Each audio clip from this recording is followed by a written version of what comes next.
जब मोदी जी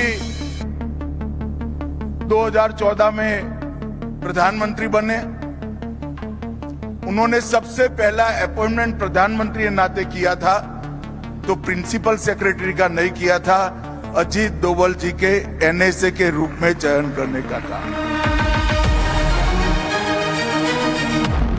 आज का जो यौवन है, आज का जो यूथ है, वो अपने आप को समर्पित करे, पूर्ण रूप से ये सोचे कि मैं राष्ट्र हित में ही करूंगा।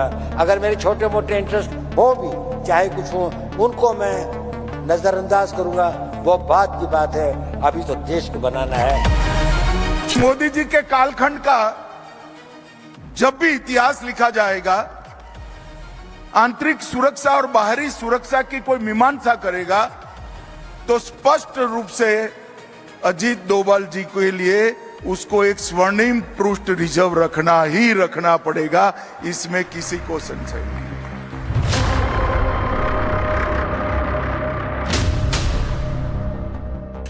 विश्ता सदा लहू में संचार मांगता हूँ, तूफान मांगता हूँ, विस्फोट मांगता हूँ, चढ़ती जवानियों का श्रृंगार मांगता हूँ। ये देश के गौरव का सम्मान है। ये देश की सुरक्षा नीति को अभेद बनाने वाले नायक का यशगान है। ये सत्कार है उनका, जिनके आगे दुश्मन की हर साजिश फेल हो जाती है। एक साथ कई मोर्चों पर रणनीति बनाने वाली इस हस्ती का इतिहास और वर्तमान ही कुछ ऐसा है जिससे हिंदुस्तान के भविष्य की फिक्र बहुत ज्यादा है। राष्ट्र सेवा हमारे लिए वाइटल है। अगर राष्ट्र को शक्तिशाली बनाना हमारे लिए वाइटल है, तो उसके सामने सारी इच्छाएं जो हैं वो गौण हो जाती। एसेंशियल और डिजायरेबल वो होती हैं, वो गलत नहीं होती। शायद उसका कुछ लेजिटिमेट वो भी हो, परंतु क्योंकि वह नेशनल इंटरेस्ट के आड़े आती हैं, तो हम उस किसी राह में नहीं जाएंगे जो कि हमारे राष्ट्र को नुकसान पहुंचाता है। चाहे मेरा उसमें निजी फायदा हो, चाहे उसमें मेरे वर्ग का, मेरी गांव का, मेरे जाति का कुछ भी हो, लेकिन अगर वो राष्ट्र हित में नहीं है तो वो मेरे हित में। तस्वीर महाराष्ट्र के पुणे की है। मौका था स्वतंत्रता सेनानी लोकमान्य बाल गंगाधर तिलक की 106वीं पुण्यतिथि को मनाने का। इस अवसर की गरिमा उस वक्त बढ़ गई जब एनएसए अजीत डोभाल को राष्ट्रीय सुरक्षा के मोर्चे पर उनके रणनीतिक फैसलों और आतंकवाद विरोधी अभियानों के लिए लोकमान्य तिलक पुरस्कार से नवाजा गया। साल 1983 में शुरू किए गए इस पुरस्कार को पहली बार समाजवादी नेता MS जोशी को दिया गया। इसके बाद में प्रधानमंत्री नरेंद्र मोदी, पूर्व प्रधानमंत्री अटल बिहारी वाजपेयी, मनमोहन सिंह, सोनिया गांधी, पूर्व राष्ट्रपति प्रणब मुखर्जी और शरद पवार जैसे राजनीतिक हस्ती भी इस पुरस्कार से सम्मानित किए गए। मगर इस बार नई लकीर खींची गई। राजनीति से इतर पर्दे के पीछे काम करने वाले अजीत डोभाल को गंगाधर तिलक पुरस्कार देने का ऐलान किया गया। सोचिए, एनएसए अजीत डोभाल को सम्मानित करने के लिए देश के गृह मंत्री अमित शाह को बतौर मेहमान बुलाया गया और फिर अजीत डोभाल के बारे में शाह ने जो बात कही, उस पर हर नागरिक को गौर करना चाहिए। आज भारत की विदेश नीति रीढ़ की हड्डी वाली विदेश नीति बनी है, इसमें कोई डिनाई नहीं कर सकता।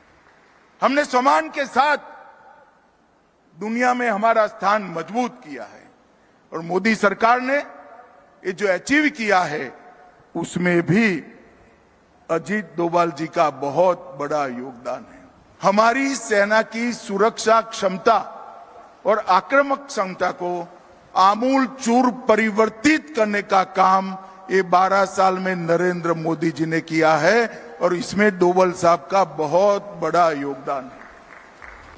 तो यही है अजीत डोभाल के इस तिलक की असल वजह। वैसे देश के सबसे लंबे समय तक राष्ट्रीय सुरक्षा सलाहकार रहने का तमगा हासिल करने वाले अजीत डोभाल की जिंदगी के कई और भी ज्यादा किस्से हैं, जिसका सिरा 1972 से शुरू होता है। डोभाल ने 80 के दशक में पूर्वोत्तर राज्यों में अशांति दूर कराने में अहम भूमिका निभाई। 1984 के ऑपरेशन ब्लू स्टार में अजीत डोभाल आतंकियों पर जीत के नायक बने थे। 7 साल तक जासूस बनकर पाकिस्तान में रहे और कई अहम जानकारियां भारत पहुंचाई। नॉर्थ ईस्ट, जम्मू कश्मीर और पंजाब में 33 सालों तक खुफिया जासूस के तौर पर रहे और फिर मोदी सरकार के दौरान 2016 में सर्जिकल स्ट्राइक के पीछे डोभाल का दिमाग ही बताया जाता है। चीन के साथ में डोकलाम गतिरोध को डोभाल ने ही कूटनीति के जरिए सुलझाया। सीमा पार से आतंकवाद पर लगाम लगाने और कई बड़े फैसलों की पृष्ठभूमि तैयार करने में डोभाल की सक्रियता काफी ज्यादा रही है। और भी ऐसे कई सारे खतरनाक काम किए गए हैं डोभाल के द्वारा, जिसके चलते डोभाल को हिंदुस्तान का जेम्स बॉन्ड भी कहा जाता है। गुजरात में गृह मंत्री था, तब से अजीत डोभाल जी को जानता हूं। हमारे यहां एक सीरियल बॉम्ब ब्लास्ट हुआ था, मेरा अजीत जी से कोई परिचय नहीं था।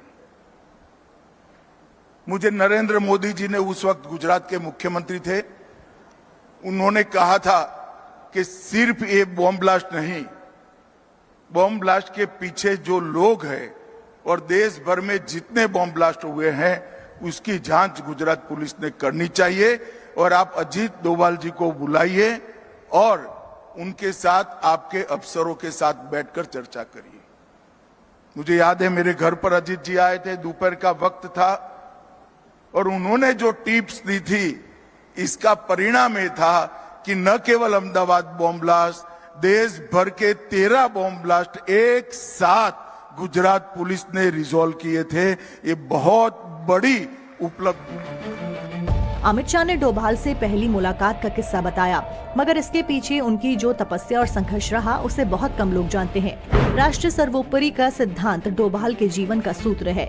देश की सुरक्षा और मजबूती उनका सबसे बड़ा लक्ष्य है। हालांकि इसके लिए अनुशासन का पाठ भी बहुत ज्यादा जरूरी माना जाता है। आर्मी फैमिली से बैकग्राउंड रखने वाले डोभाल विचारों से क्रांतिकारी हैं। वो भगत सिंह, सुभाष चंद्र बोस, लोकमान्य तिलक और महात्मा गांधी के पन्ने अपनी जिंदगी में उतारते रहे हैं। कई महान राष्ट्रीय नायकों के विचार और उनके बलिदान का गहरा प्रभाव डोभाल के दिलो दिमाग पर रहा है। शायद इसलिए आज भी वो खरी खरी बात कहते हैं। 81 साल की उम्र में अजीत डोभाल ने देश के जेनजी से ऐसा ही संवाद करने की कोशिश की है। आज का जो यौवन है, आज का जो यूथ है, वो अपने आप को समर्पित करे, पूर्ण रूप से ये सोचे कि मैं राष्ट्र हित में ही करूंगा। अगर मेरे छोटे मोटे इंटरेस्ट हो भी, चाहे कुछ हो, उनको मैं नजरअंदाज करूंगा, वो बात की बात है। अभी तो देश को बनाना है, ये वो समय है जो हम गंवा नहीं सकते। ये एक विंडो ऑफ अपॉर्चुनिटी इस देश के इतिहास में आई है और मुझे आशा है कि हम लोग इसमें कामयाब सिद्ध होंगे और अपना एक नया इतिहास बनाएंगे।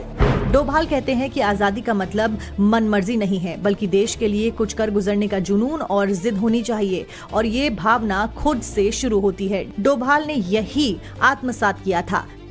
23 साल की उम्र में आईपीएस अधिकारी बने। 27 की दहलीज पर पहुंचते ही आईबी में जुड़ गए। मल्टी एजेंसी सेंटर और जॉइंट इंटेलिजेंस टास्क फोर्स के चीफ भी वो रह चुके हैं।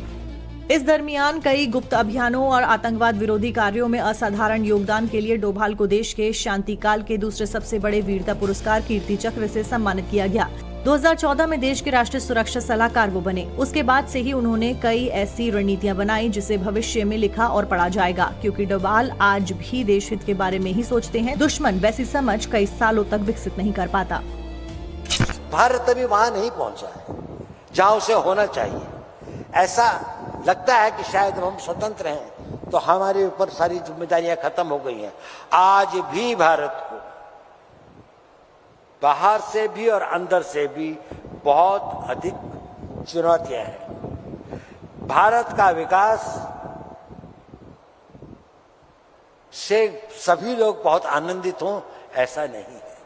भारत का विकास कई लोगों के लिए, कई देशों के लिए, कई इंटरेस्ट के लिए, उनके लिए ये घातक है और हमें उसका मुकाबला करना। हमारे गांव जले, हमारी सिविलाइजेशन को समाप्त किया गया, हमारे मंदिरों को लूटा गया और हम एक मूक दर्शक की तरह असहाय होकर इसको देखते रहे। ये इतिहास हमें एक चुनौती देता है कि ये उस भारत का आज हर युवक के अंदर वो आग होनी चाहिए कि मैं, प्रतिशोध शब्द अच्छा तो नहीं है, लेकिन प्रतिशोध भी अपने में एक बड़ी भारी शक्ति होती है। हमें अपने इतिहास का प्रतिशोध लेना है। हमने इस देश को फिर वहां पहुंचाना है जहां पर हम अपने हक, अपने विचार और अपनी आस्थाओं के आधार पर एक महान भारत का निर्माण कर सकें। इसमें कोई शक नहीं, अजीत डोभाल हिंदुस्तान की वो मौजूदा धरोहर हैं जिनके फैसले उन्हें इतिहास में बड़ी पहचान दिलवाएंगे। फिलहाल डोभाल की ख्वाहिश है अधिकारों, विचारों और विश्वासों के धनी युवा देश के लिए उदासीन न होकर त्याग की भावना रखें। ब्यूरो रिपोर्ट, टाइम्स नाउ नव भारत।